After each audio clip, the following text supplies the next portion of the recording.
નમસ્કાર મિત્રો, જય દ્વારકાધીશ મિત્રો। આજની આ કહાનીની શરૂઆત કંઈક આ રીતે થાય છે। એક મમતાળી માનો લાડકવાયો દીપક હવે મોટો થઈ ગયો હતો।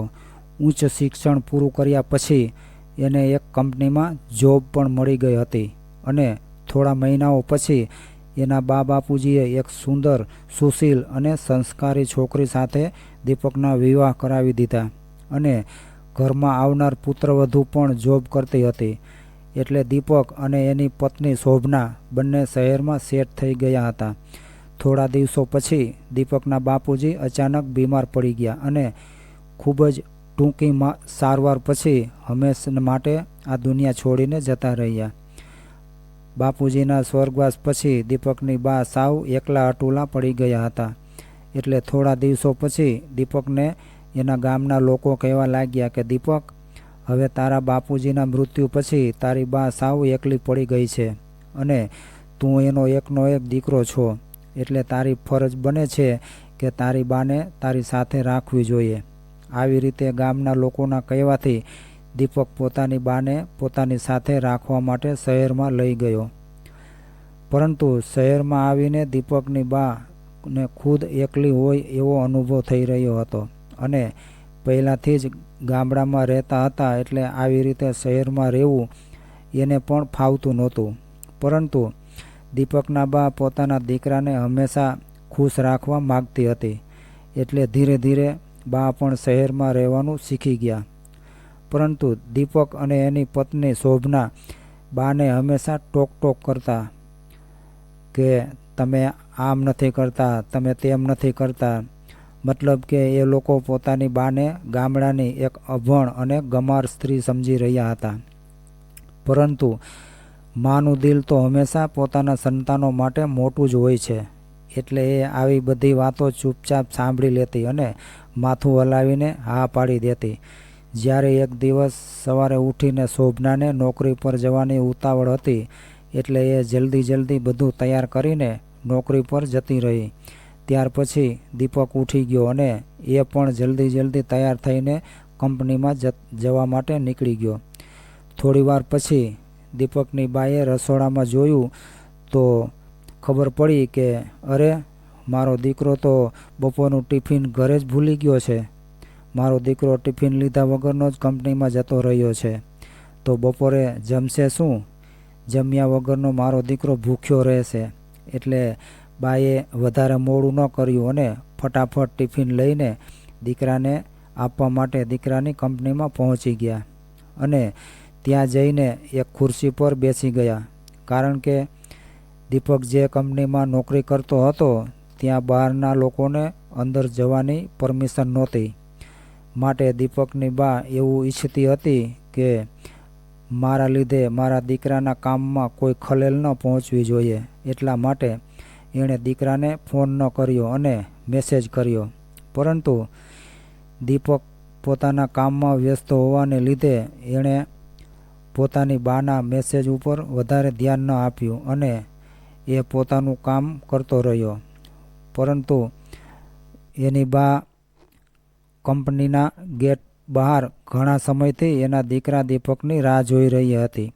આવી રીતે ઘણો સમય વીતી ગયો હતો અને ત્યાં સુધીમાં તો બાએ ઘણા બધા મેસેજ પણ કર્યા હતા, પરંતુ દીપક તરફથી કોઈ જવાબ ન આવ્યો। એટલે દીપકની બાને ચિંતા થવા લાગી કે મારો દીકરો મને જવાબ કેમ નથી આપતો અને બહાર ટિફિન લેવા પણ નથી આવતો, શું થયું હશે મારા દીકરાને? ચિંતાગ્રસ્ત ચહેરે દીપકની બા બહાર તડકામાં બેસીને આવું બધું વિચારી રહી હતી। પરંતુ દીપક પોતાની બાના આટલા બધા મેસેજ આવવાથી ખૂબ જ ગુસ્સે થઈ ગયો હતો અને આજે તો એને નક્કી કરી લીધું હતું કે આજે ઘરે જઈને હું બાને ખૂબ સારી રીતે સમજાવી દઈશ કે આ તમારું ગામડું નથી કે તમે તમારી મનમાની કરતા રહેશો। અહીંયા શહેરમાં તો વ્યવસ્થિત રીતે રહેવું પડે। આવી રીતે ધીરે ધીરે સમય વીતવા લાગ્યો અને આમને આમ સાંજ થઈ ગઈ, એટલે દીપક ઘરે જવા માટે કંપનીમાંથી બહાર આવ્યો। ત્યારે એણે જોયું તો એની બા તો હજુ પણ ગેટ પાસે જ ઊભી હતી। પોતાની બાને ગેટ પાસે ઊભેલી જોઈને દીપક ખૂબ જ ગુસ્સે થઈ ગયો અને એની બાને જે મનમાં આવે એ કહેવા લાગ્યો કે પહેલાં તો તમે ઘરે રહીને મને મેસેજ કરીને હેરાન કરી રહ્યા હતા અને હવે તમે અહીંયા કંપનીમાં પણ આવી ગયા. બા, આ તમારું ગામડું નથી કે તમે તમારી મનમાની કરતા રહેશો. આવું સાંભળીને દીપકની બાએ ટિફિન દીપકને બતાવ્યું. એટલે ટિફિન જોઈને દીપકને હવે સમજવામાં વાર ન લાગી કે હું મારું ટિફિન ઘરે ભૂલી ગયો હતો, એટલે એ ટિફિન આપવા માટે મારી બા અહીં આવી હતી. ત્યારે દીપકની બા બોલી કે બેટા, ભલે તું મોટો થઈ ગયો હોય, ભલે તું મોટા શહેરમાં રહેવા લાગ્યો હોય અને ભલે તને વધારે પડતી ખબર પડવા લાગી હોય, પરંતુ તું તો આજે પણ મારા માટે મારા કલેજાનો ટુકડો છો, જેને હું બચપણથી લઈને આજ સુધી પાળી પોસીને મોટો કરતી આવી છું.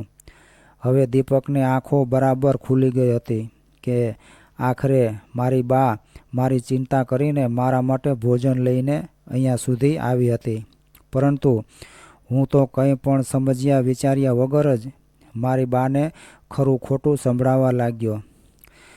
હવે દીપકને ખૂબ જ પસ્તાવો થઈ રહ્યો હતો. પોતાના દીકરાને પસ્તાવો કરી રહેલો જોઈને બાએ ફરી એકવાર પોતાના કાળજાના કટકાને ગળે લગાવી દીધો અને હવે આવી રીતે દીપકે ખુદને પોતાની બા માટે પોતાનો સ્વભાવ બદલી નાખ્યો હતો. હવે દીપક પોતાની બાની ખૂબ સારી રીતે સાર સંભાળ અને સેવા કરવા લાગ્યો હતો.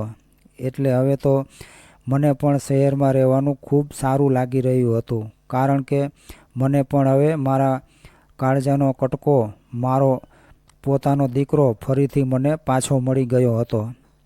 તો મિત્રો, આ કહાનીના માધ્યમથી આપણે જરૂર બોધ લઈ શકીએ કે એક તરફ જ્યાં આપણે ભણી ગણીને પોતાને વધારે સમજદાર અને હોશિયાર સમજવા લાગીએ છીએ અને એના લીધે જાણતા અજાણતા પણ આપણે આપણા મા બાપની વાતોને અને એના અનુભવોને ખોટા સાબિત કરવામાં લાગી જઈએ છીએ અને આપણે એ ભૂલી જઈએ છીએ કે જે મા બાપે પોતાના સંતાનોને રાજી રાખવા માટે અને એની ખુશીઓ માટે પોતાની ખુદની ખુશીઓ અને પોતાના બધા જ અરમાનોનો ત્યાગ કર્યો હોય, એવા મા બાપ પોતાના સંતાનોનું ખરાબ કેવી રીતે કરી શકે?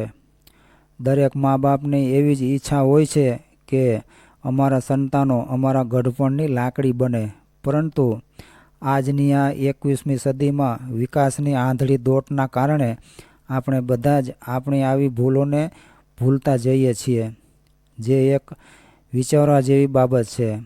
કદાચ આપણા મા બાપ આપણને પાળી પોસીને મોટા કરી શકે છે, તો આપણે એના ગઢપણમાં એને સાચવી લેવા જોઈએ.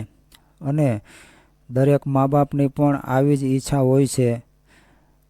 મા બાપ પોતાના પેટે પાટા બાંધીને પોતાના સંતાનોને ખૂબ લાડકોડથી ઉછેરીને મોટા કરે છે. ત્યારે મા બાપના મનમાં એક જ આશા હોય છે કે અમારા દીકરા અમને અમારા ગઢપણમાં અમારી સાર સંભાળ રાખશે અને અમારી સેવા ચાકરી કરશે. એટલે દરેક દીકરાઓએ પોતાના મા બાપને ગઢપણમાં હંમેશા ખુશ રાખવા જોઈએ અને એની બને એટલી સાર સંભાળ અને સેવા ચાકરી કરવી જોઈએ. અને ત્યારે જ મા બાપના અંતરમાંથી આશીર્વાદ નીકળે કે દીકરા, તને ભગવાન સદાને માટે ખુશ રાખે. તો મિત્રો, આ કહાની તમને પસંદ આવી હોય તો કોમેન્ટમાં જય દ્વારકાધીશ અવશ્ય લખજો અને લાઈક, શેર અને ચેનલને સબસ્ક્રાઈબ જરૂરથી કરજો. જય દ્વારકાધીશ.